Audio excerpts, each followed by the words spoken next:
Buying a home in Atlanta can be stressful. Buying a home in Atlanta when you live in another state can be downright terrifying. So in this video, I'm going to break down some simple and effective strategies to reduce stress and make the whole process go much smoother. And that's coming up right now.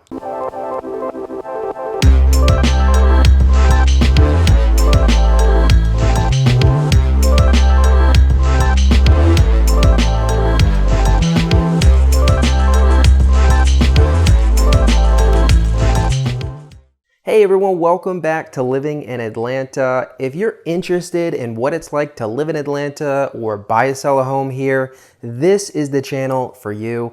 My name is Marc Brenner. I'm a local realtor here in Atlanta, and my team, the Living in Atlanta team, helps folks relocate here from out of town all the time. We absolutely love it. So please feel free to reach out. All of our contact information is in the description below.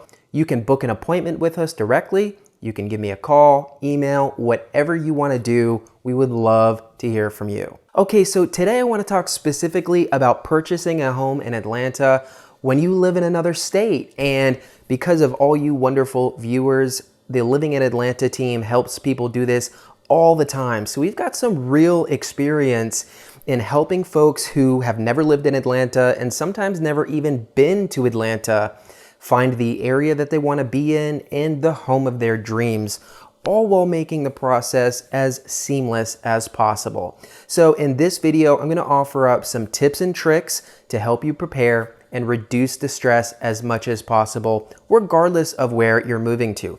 These tips can be applied, obviously, to any city, but it will be most relevant to Atlanta. So let's get right into how you can make the moving to Atlanta from out-of-state process as stress-free and seamless as possible. All right, so I'm gonna break these tips down into just a few key phrases that are really important for the entire process. And hopefully it'll be a little bit easier for you to remember and understand what I'm trying to convey. Okay, so the first tip for you is 2 trips, discovery and escrow. So what does that mean? Well, when I talk to clients who either have never lived here before or have never been here and really aren't familiar with the area, if that's you, if you're moving here sort of blind because you're being relocated or whatever the circumstance is, clients ask me all the time, do I need to wait to move there and rent so that I can get to know the area? Do I even need to come there at all?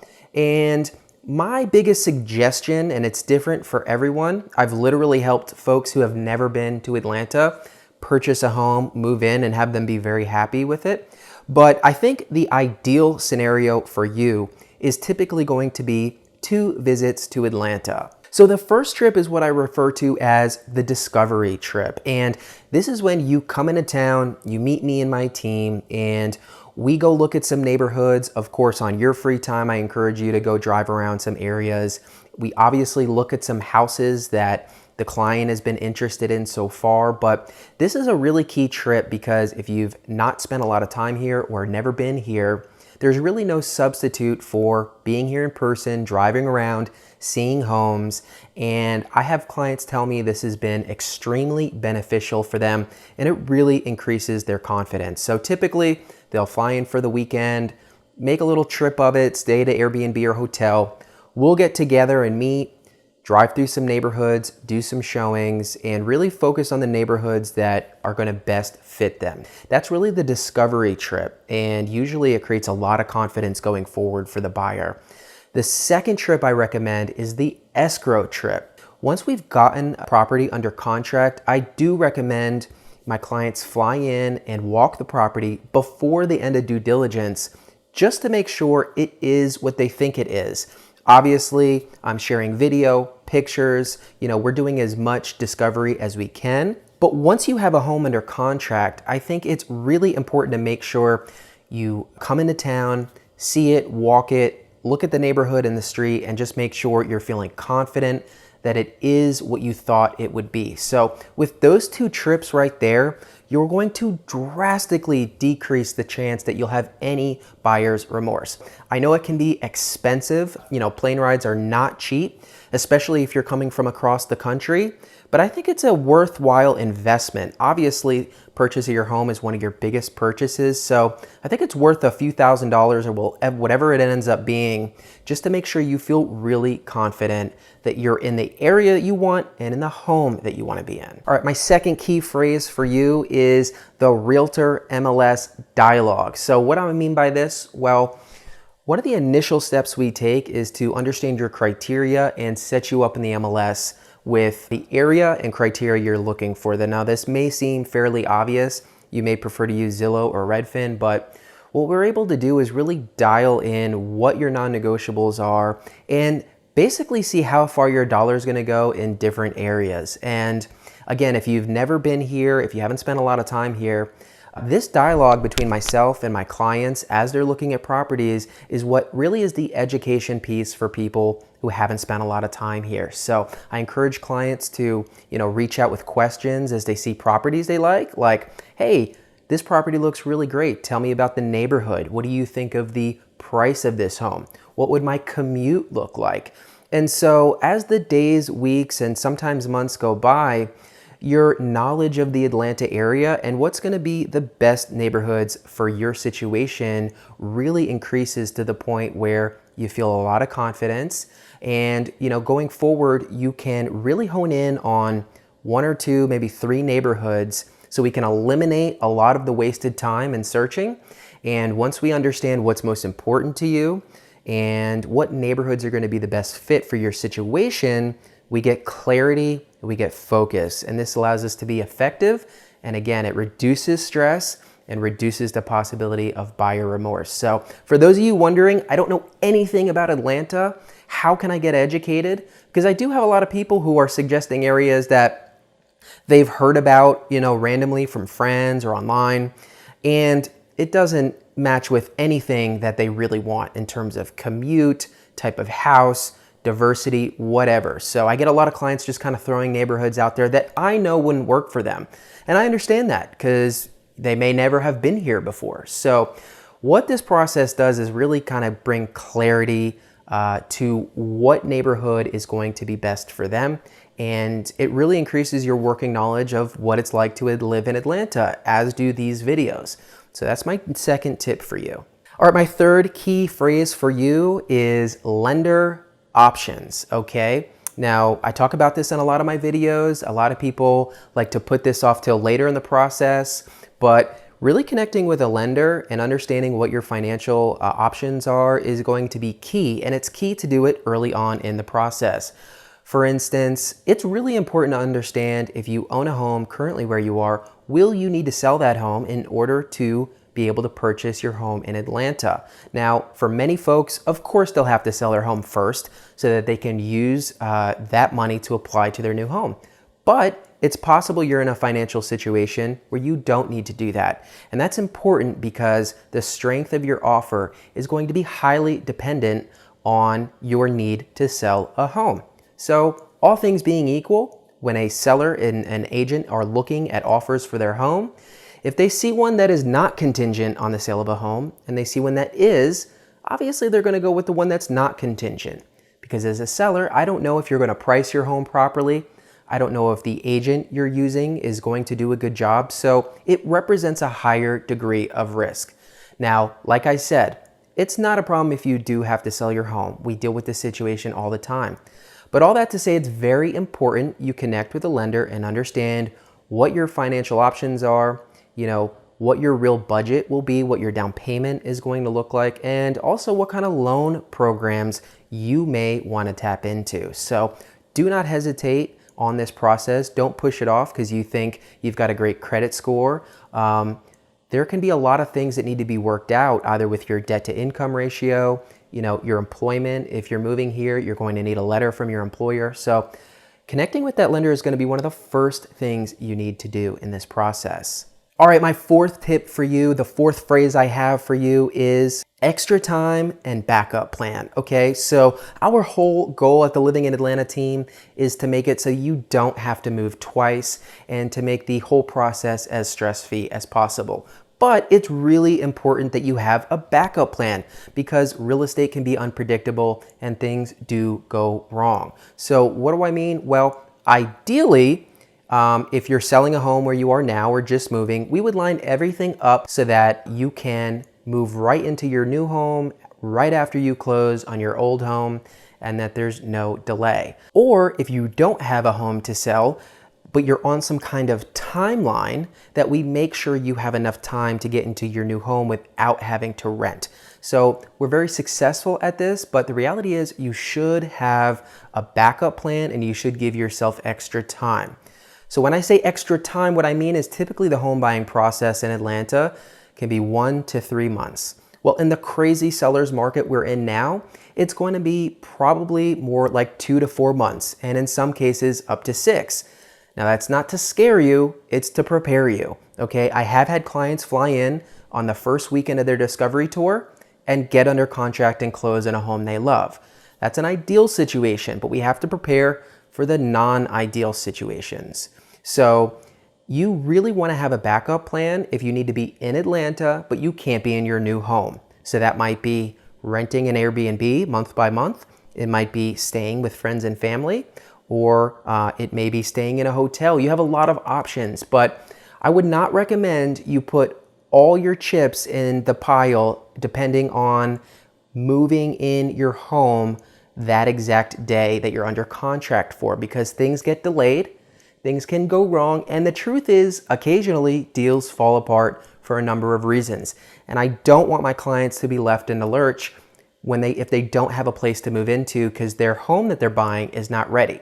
So that's extra time. So that's giving yourself extra time for the entire process, setting your expectations that this is going to be a longer process, but also having a backup plan for your residents in Atlanta should something go wrong. All right, my 5th key phrase for you is middle of the budget. So what do I mean by that? Well, in the market that we're in right now, most of the homes are selling for above list price, right? So if your budget tops out at $400,000 and you're bidding on a $400,000 home, you're really not leaving yourself any leeway to beat out other offers. And so what I really recommend is take your top budget, but really look at homes that are a little bit further down to allow yourself some leeway to go above and beyond the asking price. Because the reality is, if the top of your budget is $400,000 and you offer $400,000, it's probably not going to happen in this market. In fact, almost every contract I've done this year has been above asking. So it's really important that you kind of come down a little bit with your budget. It'll also be less stressful for you, I think,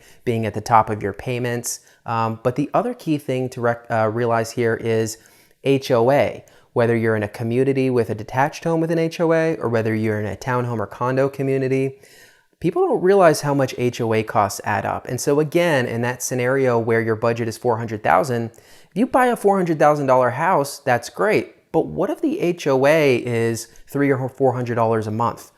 Now you're over budget and your payments are going to be stressful. So you need to realize HOAs vary quite a bit. Of course, there are a lot of homes with no HOAs at all, but especially in the nicer areas. I'm thinking Buckhead, Midtown, a lot of the hotter areas and especially the hotter in-town areas. I see HOAs averaging $500 to $600. Now, oftentimes you get great amenities for that, rooftop pool, maintenance, and sometimes your utilities are covered by that. It varies quite a bit. But what I'm saying is, if you are that person who wants to live in an HOA community or wants a townhome or condo, again, you need to be more in the middle of your budget so that you can make sure your monthly payments are going to be in line, because that HOA really adds up. All right, my 6th phrase for you is leverage your home sale. So again, a lot of the complications, a lot of the thinking that has to be done around this whole process if you own a home is, how can we make it so that you're closing on the sale of your home and moving right in on the purchase of your new home? It can be tricky. When we do it at a really high level, it happens the same day or the day after. But if you do have a home to sell, again, we're in an extreme seller's market. So I think it's really important you leverage your home sale to make the buying process as stress-free as possible. So what do I mean by that? Well, I've mentioned it before, but if you have a home to sell, I think it's really important after you've done some searching, after you feel like you're prepared to make an offer on a purchase, getting with a realtor and explaining that the number one thing for you in terms of an offer is you need a lease back. So you need a buyer on your home who is going to allow you to stay in your home for a period of time after close. Now, I'm not saying this always happens, but in this extreme seller's market, I'm seeing it more frequently than ever. So say, for instance, you accept an offer on your home and you price your home at a reasonable price, but you make it clear to the buyers that what's most important to you is your ability to stay in the home for 1 month or 2 months after the closing. Now, this does a couple things. Obviously, it allows you time, 1 or 2 months, to really focus solely on the purchase of your home in Atlanta.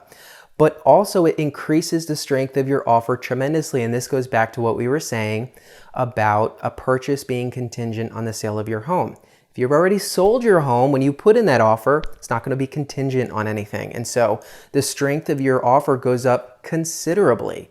And again, you're only focused on the purchase. And so you don't have to line anything up at that point. You really can focus on the purchase. And this is a way to leverage the sale of your home to make the buying process much, much easier. Okay, but the second part of this phrase is the realtor is crucial. You need to make sure the realtor you use to sell your house knows exactly what your goals are and what's most important to you. Because if you don't do a good job vetting that buyer who's purchasing your home, they can potentially ruin your entire purchase in Atlanta. You don't always want to just take the highest amount, right? Because the home may not appraise and you may have someone who's not going to work with you. I see a lot of contracts falling apart right now because buyers are rushing in with blind offers and then they're terminating if they find something better. So this is kind of, the pendulum swinging when we have an extreme seller's market where the sellers have all the leverage. The buyers are fighting back by just throwing crazy offers out there and then just terminating willy-nilly.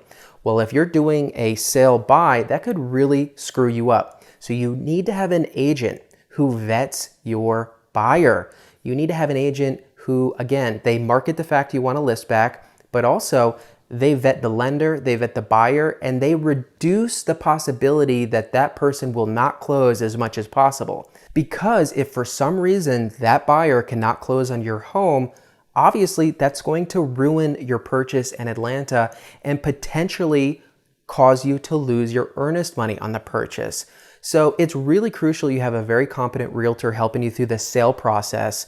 And also, I love connecting with those realtors, and I can also suggest referrals throughout the country. But it is really great when I have a connection to the person helping you sell the home so that we can be on the same page about timelines, the list back, what's most important, and a lot of different factors. So don't take the sale portion of that process lightly because it can have big implications for the purchase side. All right, my final tip for you today, and probably the biggest key phrase I'm going to share with you, is never operate from a place of desperation. So what do I mean by that? Well, the worst scenarios I see happen when people are desperate, and desperation can happen for a number of reasons, but mostly it's due to lack of planning. So if you have to be in Atlanta on a certain date, have to close your home, if you have to find a home by a certain amount because you don't want to rent or move twice, you're really putting pressure on yourself to make bad decisions, whether it's an offer on a house you don't really love or an extreme offer that is probably a little risky for you. Or maybe you felt like you found your dream home and you absolutely have to have that one. Or maybe you're in the sales side and you overpriced it or hired a poor agent and now you're desperate to sell so you can buy. There are 1,000 different scenarios that can cause desperation. So what I'm trying to say is the best way to approach a home purchase, whether in Atlanta or another city, is you have nothing to lose. You're not operating from a place of desperation. You're operating from a place of preparedness, confidence, and leverage. Now, granted, buyers don't have much leverage in this market, but if you create backup plans for yourself in terms of living scenarios, if you make sure you do your homework, hire a great agent for the sale, if you understand that there's never just one dream home, there's always another home that you turn into a home you love and that you're extremely excited and happy about. These are all things that reduce your desperation and increase your confidence. And when you do that, you don't make big mistakes. You don't do things that you regret. You keep your eyes on the prize, and this is the recipe for success. So you really want to be thinking through those scenarios with your realtor talking about the entire situation and thinking through what would cause me desperation. Do I have some sort of deadline? Whether it's for work or whatever life scenario, is there some kind of time crunch? Is there some variable I haven't thought through? It takes a lot of preparedness and planning and backup plans.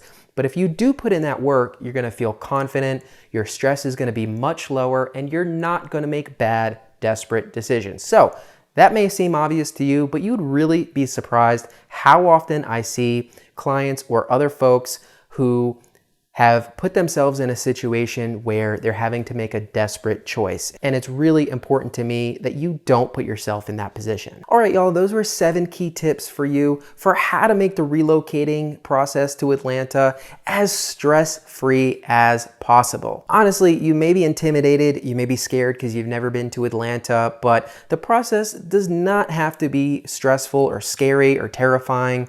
It's really about setting expectations and having backup plans. And if you can do those things at a high level, there's a great chance that the whole process is gonna go smoothly and you're gonna be a happy camper in the end. So I really hope that was helpful for you, that it provided you some value. And again, we would love if you reached out to the Living in Atlanta team so that we can help you through this process. So as always, it means so much if you liked and subscribed to the channel. I so appreciate you watching. Feel free to reach out anytime, and I'll see you next time.